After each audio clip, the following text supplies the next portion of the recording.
জয় গুরু সকলকে। আশা করছি তোমরা সকলে ভালোই আছো। তো আজকে আমাদের জার্নি দেওঘর ঠাকুরবাড়ি। যাওয়ার পথে ট্রেনে অনেক গুরু ভাই বোনদের সাথে দেখা হলো। ভোর 5টা নাগাদ আমরা ঘুম থেকে উঠে দেখি ঝাড়খণ্ড রাজ্যে এসে পৌঁছে গেছি। আর এই যাওয়ার পথেই চারপাশে ঝাড়খণ্ডের বিভিন্ন পাহাড় দেখতে পাই। এখন আমরা প্রবেশ করব পাহাড় কেটে তৈরি করা টানেলের ভেতর। ট্রেনে যাওয়ার পথে এই লাল মাটির দেশে প্রচুর তাল গাছ এবং খেজুরের গাছ দেখতে পাওয়া যায়। সো ফাইনালি আমরা এখন দেওঘর স্টেশনে এসে পৌঁছালাম। এখান থেকে টোটো ধরে আমরা চলে যাচ্ছি দেওঘর ঠাকুরবাড়ি। আমি, বাবা, মা আমরা তিনজনই একসাথে এসেছি। দেওঘরে এসেই আমরা ঠাকুর প্রণাম করে চলে যাচ্ছি আনন্দবাজার বিল্ডিংয়ে। যদিও ট্রেন লেট থাকার দরুন আমাদের দেওঘরে পৌঁছাতে একটু দেরি হয়ে যায়, কিন্তু ঠাকুরের দয়ায় আমরা আনন্দবাজার ঠিক পেয়ে যাই। আনন্দবাজার প্রসাদ গ্রহণ করে এখন চলে যাচ্ছি মাঠের দিকে।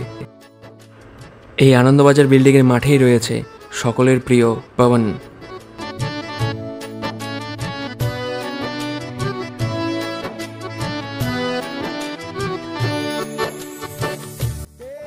সন্ধ্যা প্রার্থনা করার জন্য আমরা চলে যাচ্ছি ঠাকুরবাড়িতে।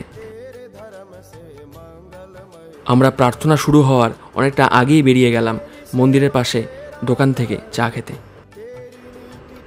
এই যে এই দোকান থেকে এখন আমরা চা খেয়ে নেব এবং চা খেয়ে আমরা চলে যাব মন্দিরে প্রার্থনা করতে। চা খেতে খেতেই আমাদের সঙ্গে দেখা হলো এক কাকু এবং দুই ভাই, যারা আমাদের সঙ্গে ট্রেনেই এসেছিল। আর এই যে সেই দাদা যে আমাদের চা বানিয়ে খাওয়াচ্ছিল। মেইন মন্দিরে যেহেতু ভিডিওগ্রাফি অ্যালাউ নেই, তাই প্রার্থনার সময় ভিডিও দেওয়া সম্ভব হলো না। আর এটি হলো সৎসঙ্গ পাবলিশিং হাউস, যেখানে ঠাকুরের বিভিন্ন গ্রন্থাদি পাওয়া যায়। ঠাকুরবাড়ির আশপাশটা আবার নতুনভাবে সাজানো হচ্ছে। ঠাকুরবাড়িতে আসলে যেন এখান থেকে যেতে ইচ্ছে করে না।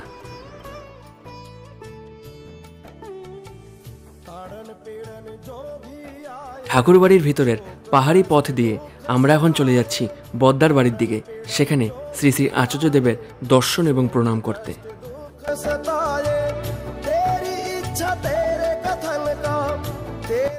এই পাহাড়ি পথের আশপাশেই বিভিন্ন ধরনের ফুলের গাছ দেখতে পাওয়া যায়।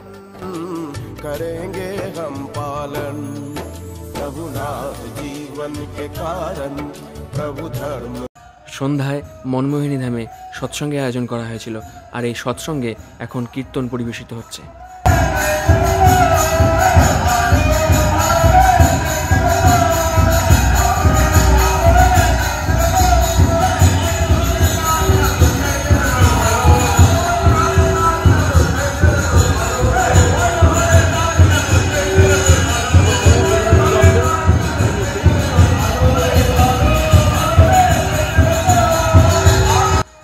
সো গাইস, আজকের মতন ভিডিও এখানে শেষ করছি।